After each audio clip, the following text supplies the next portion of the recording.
Hello everyone, आज हम लोग को देखना था bank reconciliation. Now what is bank reconciliation, पहले हम लोग बुक से पहले कंप्लीट कर लेते हैं।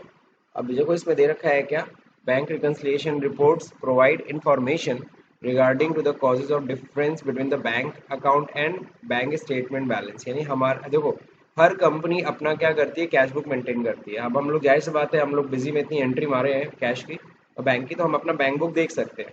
तो हमारे बैंक अकाउंट में कुछ और बैलेंस आता है और जब हम बैंक से स्टेटमेंट निकलवाते हैं पता चलता है वहाँ पे कुछ और बैलेंस आ रहा है।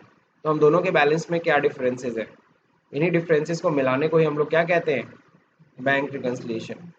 ठीक है ना। Bank statement passbook is and summarise statement, bank का जो पासबुक होता है एक तरह से समराइज स्टेटमेंट होता है of your account with the bank. खैर ये सब मत पढ़ो, आप लोग सिंपल सा इतना समझो कि हम अपने कैश बुक को, यानी हमारे हिसाब से जो बैंक बैलेंस आ रहा है, कंपनी के बुक के हिसाब से जो बैंक बैलेंस आ रहा है और बैंक स्टेटमेंट के हिसाब से जो बैंक बैलेंस आ रहा है, इन दोनों के बैलेंस को क्या करना, मैच कराना। होता कई बार है क्या, मेरे बैंक में बैलेंस आ रहा है, मेरे हिसाब से कंपनी के बुक के हिसाब से आ रहा है बैंक में कितना, सपोज करो 2,36,000 रुपए, और जब हम बैंक से स्टेटमेंट निकाल रहे हैं तो वहाँ कितना दिख रहा है, वहाँ 2.5 लाख रुपए दिख रहा है। तो डिफरेंस क्यों है, बस हमें क्या करना होता है, हमें अमाउंट ऑफ डिफरेंस ढूंढना होता है कि हमारे हिसाब से 236 आ रहा है और बैंक के हिसाब से कितना आ रहा है, 2.5 लाख रुपए आ रहा है। तो फर्क कितने का आपको दिख रहा है, 14,000 का। फिर 14,000 का अमाउंट ऑफ डिफरेंस आपको फाइंड आउट करना है कि आखिर में ये डिफरेंस क्यों आ रहा है।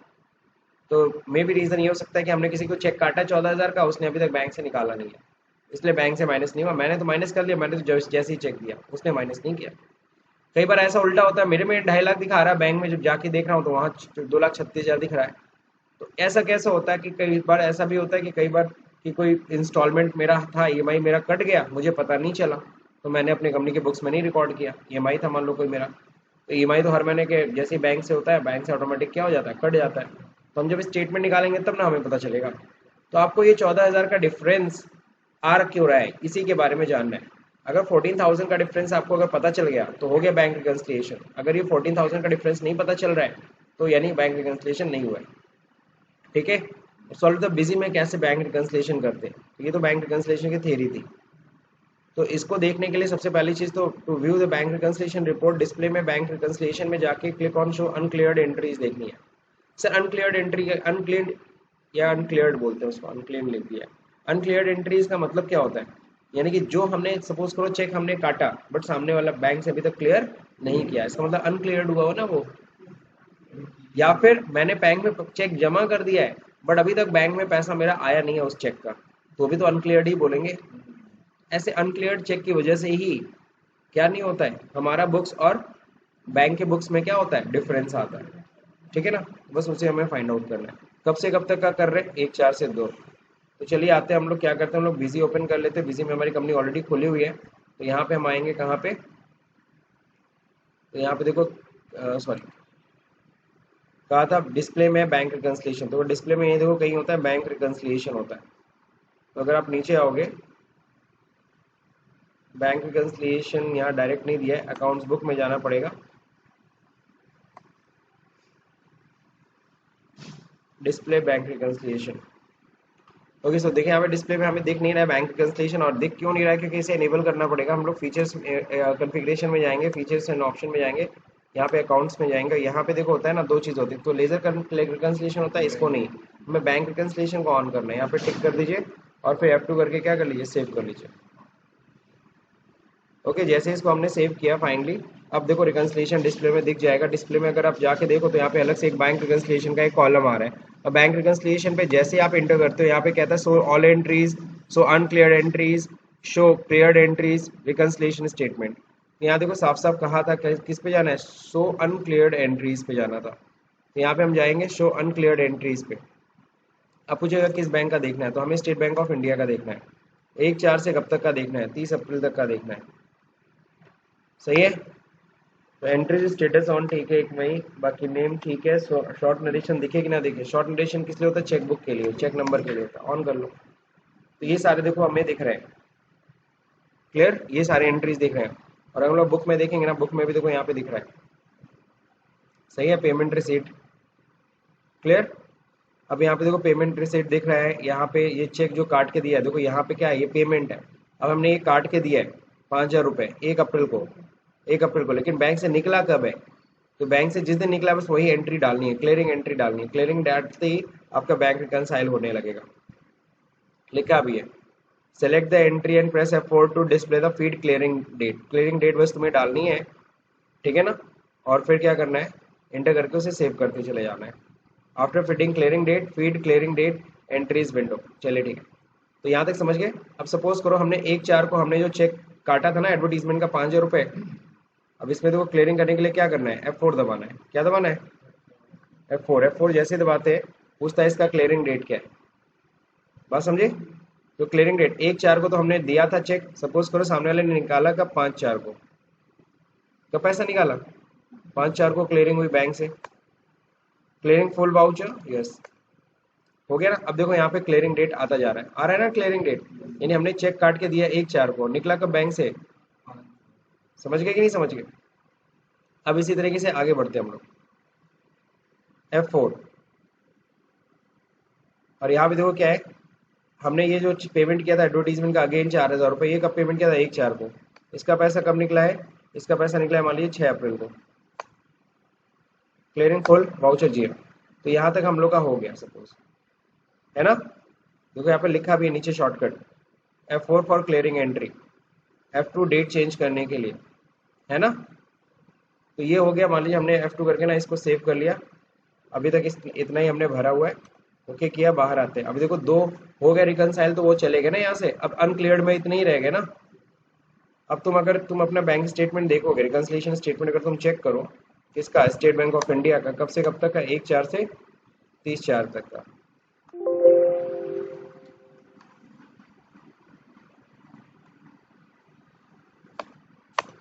अब अगर चेक करेंगे तो देखो बैंक बैलेंस एज पर दिखा रहा है हमारे, एज पर लेजर, यानी हमारे बुक के अनुसार 2,24,000 रुपए।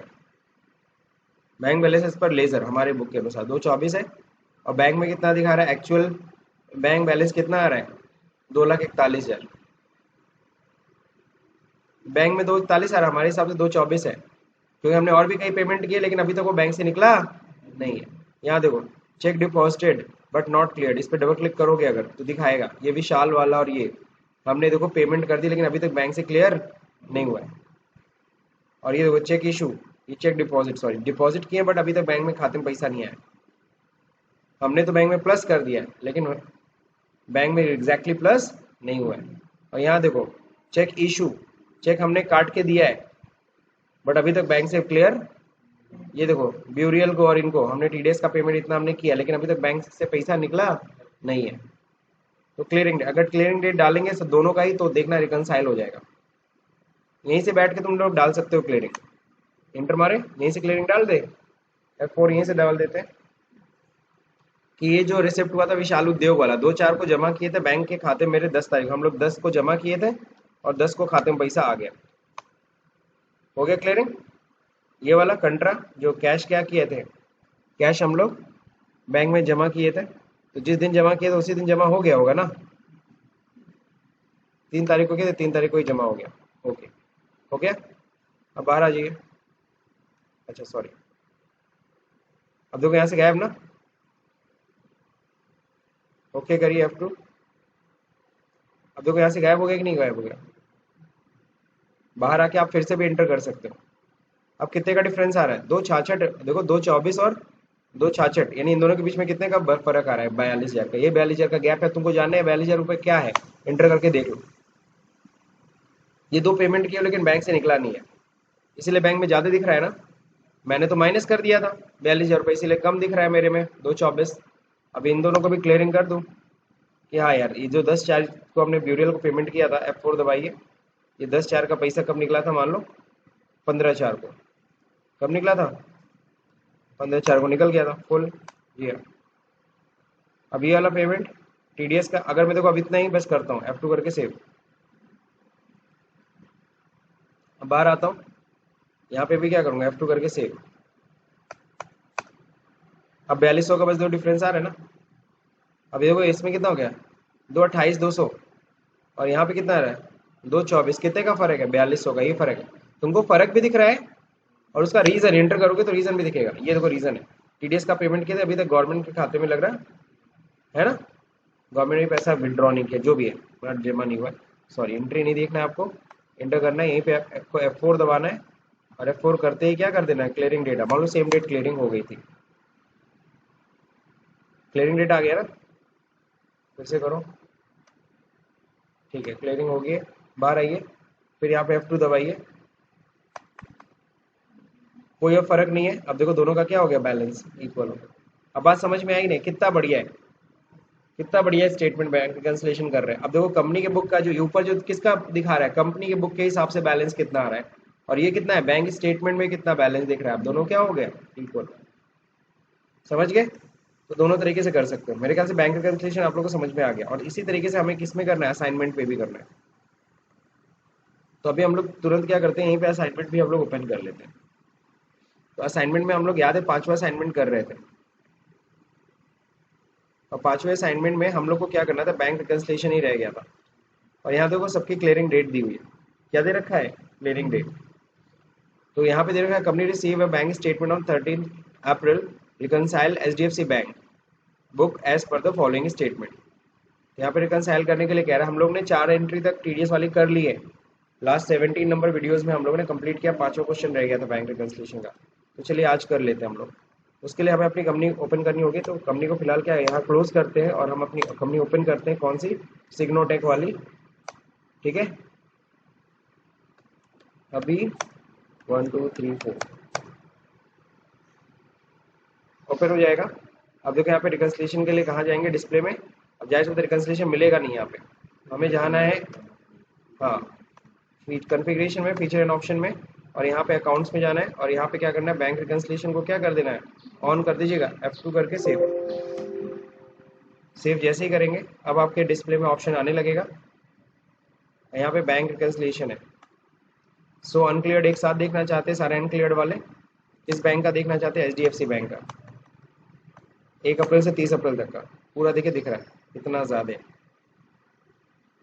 सही है, हम लोग को किस बैंक का करना है, HDFC का ही करना है। तो ज़्यादा क्लियरिंग हुई नहीं, जितना क्लियरिंग हुई है बस उतने को चढ़ाना है, जितनी क्लियरिंग हुई है उसको चढ़ाना है। चलिए चढ़ाते हैं, और यहाँ पे हम लोग कर लेते हैं short narration on. Short narration on क्यों करेंगे, सबको पता है, ताकि हमें चेक नंबर दिख जाए।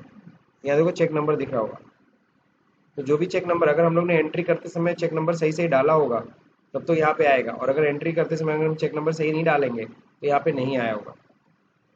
ठीक है ना, समझ गए? तो चलिए पहला चेक नंबर ढूंढिए, है क्या, या ट्रिनिटी एड एजेंसी को शायद दिया था मैंने 80, मैं अमाउंट से भी ढूंढ लेता हूँ फिलहाल, 88,980, यही वाला है ट्रिनिटी।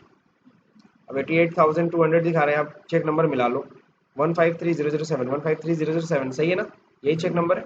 इंटर करोगे तो पूरा अमाउंट दिखेगा। अच्छा नहीं, 88,200 है, यहाँ कितना दिखा रहा है, 88,980। यहाँ पे अमाउंट का लोचा है कुछ, और ट्रिनिटी एड एजेंसी को लग रहा है फुल पेमेंट नहीं हुआ है। यहाँ पे बैलेंस देखते हैं, 88,200 है डिफरेंस। चलो हमारी बिलिंग का इशू होगा, फिलहाल हम लोग मान लेते हैं कि ये सेम अमाउंट है, 18,000 कितना है, 200 ही है। ओके, ये कंट्रोल एस। अब 88,200 का हमने पेमेंट किया, अब इसको हमें क्लियरिंग करनी है। क्लियरिंग डेट देखो क्या है, हमने चेक जब भी काटा है निकला का पैसा है 4/4 को, और हमने देखो चेक कब दिया था, ये 1/4 को, कब दिया है, और निकला कब है बैंक से, 4 तारीख को। F4 करके यहाँ पे क्या करना है, 4/4 डाल देना। तो क्वेश्चन के अकॉर्डिंगली आप लोग कर लीजिएगा। हो गया, ये पहला रिकंसाइल कर लिया। अगला है 13,153,001, 50,000 का जो रेंट पेमेंट किया था, यही रेंट था ना 50,000 का, 153,001, ये ना। ये हमने चेक कब काटा था, देखो चेक काटा था 2/4 को, निकला कब है, 3/4 को। बहुत बढ़िया, F4 करेंगे और यहाँ डालेंगे क्या, 3/4। अगला क्या है, 174, चेक रिसीव हुआ था डिविडेंड का पैसा, ये देखो डिविडेंड का पैसा है, हमने चेक नंबर देखो सही डाला था, 174,001 सही है, 1 लाख रुपए का था जी हाँ। अब यहाँ क्या करेंगे, F4, डेट क्या है, 7 अप्रैल को। हमारा देखो हमने, हमें कब आया था, कब डिविडेंड का पैसा, लेकिन बैंक में क्लियर कब हुआ है, 7/4 को। ठीक है ना, हो गया, यस करो या ना करो, तो फाइनली पूरा क्लियरिंग हो ही गया। अब क्या, कैश विड्रॉल किए थे 20,000, कैश विड्रॉल किए थे 20,000, चेक नंबर ये सही है ना, तो चेक नंबर से वैसे हम लोग मैच कराते 153003 मिल गया ना, F4 करके एंट्री। किस दिन निकला है, 5/4 को ही, जिस दिन हमने निकाला बैंक से उसी दिन बैंक ने भी एंट्री किया, वो तो दोनों का डेट सेम रहेगा। अब फाइनली क्या करेंगे, F2 करके सेव करेंगे, हो गया सर। अब वो सारे के सारे देखो चेक्स हट गए जिसका मैंने क्लियरिंग चढ़ा दिया। ये सारा सर क्या अमाउंट है, ये सब जो अमाउंट दिख रहा है, जो पेमेंट अभी तक ये बैंक से क्लियरिंग नहीं हुआ है। तो अब चाहे तो हम लोग बैंक रिकन्सिलिएशन स्टेटमेंट देख सकते हैं। तो बैंक रिकन्सिलिएशन स्टेटमेंट किसका देखना है, HDFC बैंक का, 1 से 30 तारीख तक। तो बैंक देखो मेरे हिसाब से बैलेंस आ रहा है 10,19,667 और बैंक के हिसाब से कितना रहा है, 11,41,800 का। और हम दोनों के बीच में डिफरेंस यही है, जो डिफरेंस है वो ये दिख रहा है, जो हमने चेक डिपॉजिट किया है लेकिन अभी तक हमारे बैंक में खाते में पैसा आया नहीं है, वो ये सारे के सारे सही है। 7/4 वाला देखो चेक ही पड़ा हुआ है, इसका मतलब है ये चेक हमने अपने बैंक अपने पास रखा हुआ है, इसको तुरंत बैंक में जाके जमा कराओ। मैं अपने अकाउंटेंट को बोलूंगा ना कि यार ये चेक क्यों रखे हुए हो, जाके जल्दी से बैंक में जमा करो तब ना पैसा आएगा। क्लियर है। अगला जो देखिए यहाँ पे देखो फर्क दिख रहा है, ये क्या है, चेक इशू किया हमने, चेक काट के दिया लेकिन अभी तक सामने वाले ने निकाला ही नहीं है।